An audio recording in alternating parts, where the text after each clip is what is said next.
ভাই রে ভাই দেখেন এই পার্পল ক্যাবেজ বাঁধাকপি ফুলকপি না সরি এটা বাঁধাকপি ফুলকপি না ক্যাবেজটার দিকে দেখেন কি সুন্দর ক্যাবেজটা আমি আজকে এটা আনছি অলমোস্ট 1 উইক হয়ে গেছে কিন্তু আমার না এটা খাইতেই ইচ্ছা করতেছে আমার মায়া হচ্ছে ভাই এত সুন্দর ক্যাবেজ আমি এর আগে খেয়েছি পার্পল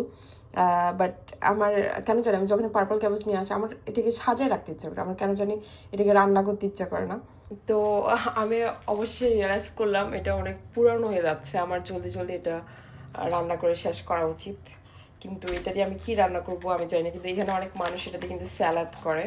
তো আপনারা যদি বাসায় ক্যাবেজের স্যালাড করতে চান পার্পল ক্যাবেজের it's too easy but I prefer purple cabbage green cabbage দিয়ে ট্রাই করবেন না এটা দিয়ে ট্রাই করবেন সেটা হচ্ছে স্লাইস করে পাতলা পাতলা যেরকম আমরা শসা গাজর কুচি করি ওরকম পাতলা পাতলা স্লাইস করে নেবেন এরপর আপনি চাইলে একটা মাস্টার অয়েল সরষা পেস্ট দিতে পারেন আদারওয়াইজ সরিষা দিয়ে একটু ব্ল্যাক পেপার সল্ট দিয়ে এটাকে গার্নিশ করে রেখে দেবেন দেন যখন আপনি খাবেন ভাতের সাথে ডিরেক্টলি আপনি খেতে পারবেন so it's really amazing it's one kind of Turkish dish Turkish people এভাবে পার্পল ক্যাবেজ দিয়ে সালাদ বানায় তো আপনারা ডেফিনেটলি এটা ট্রাই করতে পারেন বেসিক্যালি যখন আমার অফ থাকে আমি বাসায় কী করি তো এখানে আসলে কেউ বসে থাকে না যে একদিন অফ থাকে তারা ওই দিনও অনেক কাজ করে অ্যান্ড আজকে আমার অফ গতকালকে আমার অফ ছিল আমি অতটা আওয়ার করি না অ্যান্ড আমি গতকালকে কিচ্ছু করি না খালি রেস্ট নিয়েছি ঘুমাইছি খাইছি আর এখন আমি আসছি রান্না করতে তো পার্পল ক্যাবেজটা এখানে আমি রেডি করছি অ্যাজ ওয়েল অ্যাজ আমি রান্না করব ইলিশ আমাকে অনেকেই জিজ্ঞেস করেন যে আপনি একজন মানুষ এত রান্না কেন করেন হ্যাঁ আমি একটু এমনই তো আমাদের বাঙালিরা এটা সবাই জানে যারা আমরা বাঙালিরা তারা আমরা 3-4 পদের রান্না সবসময় করে থাকি ভাতের সাথে হোয়াটএভার অ্যান্ড সাথে আমি এখানে দ্বিতীয় মোমেন্ট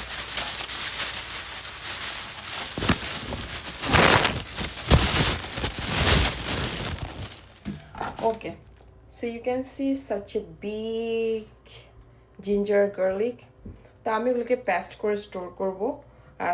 ফ্রিজারে যাতে আমি আমার সম্পূর্ণ সময়টা আমি এটা ব্যবহার করতে পারি সো ওয়ার ইজ ইট আমার কি আলোর লাইট কম নাকি ওকে তো আজকে এখানে এগুলোকে পেস্ট করে আমি স্টোর করবো অ্যান্ড আমার রান্না শুরু করব ক্যাবেজ অলমোস্ট কাটার শেষের দিকে মাছগুলো ভিজাতে দিয়েছি স্টে উইথ মি আমরা অপরেতে কী কী করি তো পুরো সপ্তাহে জিনিসগুলো আমরা আসলে গুছাইনি যাতে আমাদের ইজি হয় যাতে পরে আমরা যখন ব্যবহার করবো আমাদের আর জন্য এদিক ওদিক খোঁজাখুঁজি করতে না হয় আর কি কত সুন্দর লাগছে তাই না পার্পল ক্যাবেজ সাথে হচ্ছে পার্পল আপনার অনিয়ন হাউ বিউটিফুল আমার লাইফে ফার্স্ট টাইম লাইক মিস আমি ক্যাবেজ আর অনিয়ন দুটো একসাথেই পেয়েছি পার্পল অনিয়ন অনেক একসাথে খাওয়া হয়েছে নট নট পার্পল ক্যাবেজ কখনো দুইটা জিনিস একসাথে রান্না করিনি মানে আমি সবসময় যখন ক্যাবেজ রান্না করেছি মোস্টলি এটা গ্রিন কালার ছিল আর অনিয়ন তো পার্পল কালার হোয়াইট কালার পেঁয়াজি কালার অনেক কালারে পেয়েছি কিন্তু এখন এই ফর দ্য ফার্স্ট টাইম দুইটা কালার একসাথে ম্যাচ হয়ে গেছে আর আমার তো অনেক কিউট লাগছে দেখে আমার শালা রান্নাই করতে ইচ্ছা করতেছে না এদেরকে আমার ইচ্ছে করছে আমি এদেরকে জমাই রাখি কোথাও তো এখানে রেসিপিতে নতুন করে কিছু আমি বলতে যাব না রেসিপিতে যাই দেখতে পাচ্ছেন তাই ফলো করবেন এটা আসলে খেতে অনেক মজা হয়েছিল আর এর সাথে আপনাদের সাথে একটা টিপস শেয়ার করে আপনারা যদি চান কালারটা আরও বেশি সুন্দর থাকুক আরও বেশি পার্পল কালার থাকুক সেটার জন্য করতে হবে কি আপনার পার্পল কালারের ক্যাবেজটাকে গরম পানিতে হালকা করে 2-3 মিনিট 4 মিনিটের জন্য সিদ্ধ করে নেবেন এটা ডিপেন্ডস করছে আপনার অ্যামাউন্টের উপরে কতটুকু পরিমাণ আপনি নিচ্ছেন তার সাথে আপনি করবেন কি কিছু আইস কিউব আগে থেকে রেডি করে রাখবেন একটা বোলের মধ্যে মানে একটা বাটির মধ্যে আইস কিউব দিয়ে বা একদম সুপার কোল্ড ঠান্ডা পানি দিয়ে সিদ্ধ করা ক্যাবেজটাকে সিদ্ধ পানি থেকে ঝেড়ে তারপর ঠান্ডা পানিতে দিয়ে দিবেন 5-10 মিনিটের জন্য দিয়ে দিবেন দেন এরপরে দেখবেন কি এটার যে অরিজিনাল কালারটা ওইটাই থাকবে যখন আপনি এটা রান্নার জন্য দিবেন তারপরে এটা কিন্তু আর কালার চেঞ্জ করবে না এখানে দেখতে পাচ্ছেন কালারটা একটু ফেড হয়ে গেছে আমার যেহেতু আমি ওই টেকনিকটা ফলো করিনি কারণ এটা আমার জন্য অনেক বেশি এক্সট্রা কাজ আমাদের অনেক কাজ নিজে নিজেই করতে হয় আমাদেরকে এখানে হেল্প করার কেউ থাকে না সেজন্য এটা আমি আর করিনি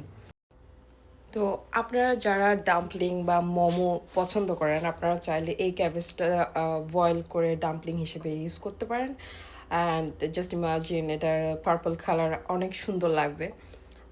মোমোস খেতে বা দেখতে আর এখানে আমি এটাকে হালকা একটু লাস্টে টমেটো দিয়ে নিয়েছিলাম, অসাধারণ খেতে এসেছে, ট্রাস্ট মি। আর আপনারা যারা একটু সুইট খেতে পছন্দ করেন, যদি ঝাল বাড়িয়ে দিয়ে থাকেন তাহলে একটু হালকা করে চিনি দিতে পারেন। আমি ঝাল অতটা বেশি খাই না, বাট আমি তারপর চেষ্টা করেছি একটু ঝাল রাখার জন্য। And I didn't put any sugar at all, but আপনারা একটু চিনি দিয়ে ট্রাই করতে পারেন, আর এটা আরও বেশি ভালো লাগে চিনির সাথে একটু হালকা একটু চিনি দিয়ে খেতে। আপনাদেরকে একটু বাইরে একটু ঘুরায় আনি।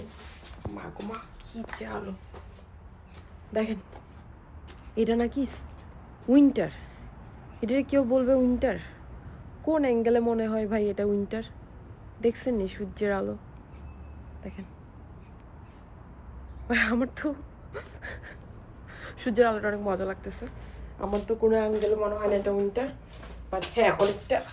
ঠান্ডা আছে আমাদের জন্য। তো ভাই এটা ঠান্ডা, এই ঠান্ডা তো অবশ্যই আমাদের জন্য,